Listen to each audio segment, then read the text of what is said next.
So guys, this is part of a new series of videos that we are doing. It's called Energy Inspires, and usually it does have a host, but what better host than me? But Sezi Julie Maswali. So we actually have Nika off to that side of camera. Monica, what questions do you want to ask Charlie Karumi on Energy Inspires today? Nikujibu nini?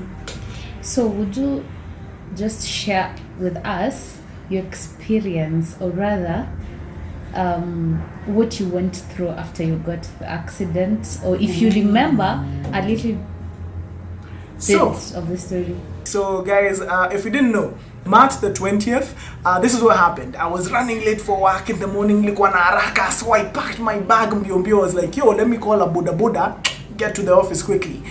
That's the last thing I remember, packing my bag and calling the boda. Next thing I know, I'm waking up in Mpisha in the HDU. I'm like, what happened? My brother was there, my cousin, and they were like, yo, finally you're awake. It's like, what happened? So story goes, as apparently as I'm told, on the boda we hit like a pickup at the back or something, and then I was wearing a helmet, but I just plowed right into the back of the pickup. Like boom, blacked out, lost memory, lost hours. But I do not actually remember the accident. That's the thing. Like I remember packing my bag, and then I remember waking up in hospital. All we can do is take care of you and pray for you. Yes, sir. Say what's up. Say what's up to the world. What's up to the world? Now, the thing is, I couldn't see myself in that hospital bed. So for me, the first few days were like groggy. I had like IV painkillers and drugs and whatever, and like my head had swollen, but I couldn't see myself. I just felt like I felt horrible, but I couldn't see myself. But judging from the reactions of people coming to see me, because guys from Energy, my family, cousins, friends, people were coming to see me, and they were like, oh, you're doing good, like you'll be good. But their reaction, it's like guys were like almost to tears, and I'm like, how horrible do I look? Anyway, I didn't see myself like for 2 or 3 days until I could finally go to the toilet, like to the bathroom, and like look at myself in the mirror, and I was like, whoa, it's an ugly mug. Like uglier than usual. Anyway, I stayed in the hospital like for 7 days. Then I got discharged. I went to my folks' place. They live over in Juja. They got like I was just lying in bed like for 2 weeks. My only job was to get better. So I was just lying in bed, waking up, eating, going back to sleep, eating, going back to sleep. So yeah, that was the accident. A week in hospital, 2 weeks at home in Juja, and then finally I was ready to come out into the world. Now, from that entire experience, it was really, if there's one thing that it taught me, is that life can just disappear in the blink of an eye. Like things can change so quick without you having any idea. Like think about what happened to me. 1 second I was packing a bag, the next I was in hospital.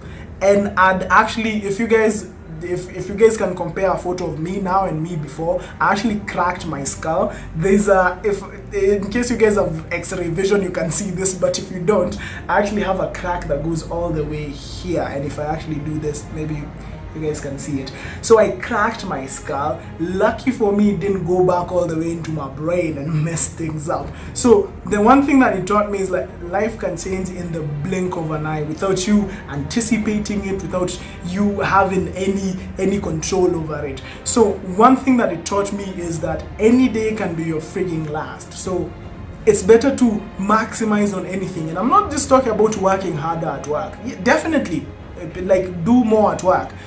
But what about like your social interactions? Like do more with your friends, do more with your family, do more with the people that you love. Tell someone I love you, because like when you're lying in that hospital bed, the thing that brings you the most joy is people coming to see, and you're like, oh my god, I haven't seen you like 3-4 months, but you are here, thank you for coming. So it really taught me the need to do more, not just at work, but for your relationships with other people.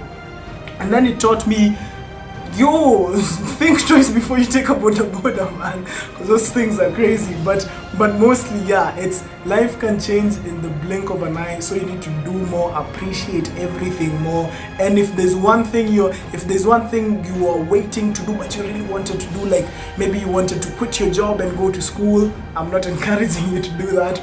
Or maybe you are waiting to ask this pretty girl or this pretty boy out, or you're waiting to invest in something that you really have a good feeling about but you're kind of afraid. Do it now. Like you could, like something could happen tomorrow. Do it now while you can. So yeah, that's really what it taught me, and yeah, and being grateful.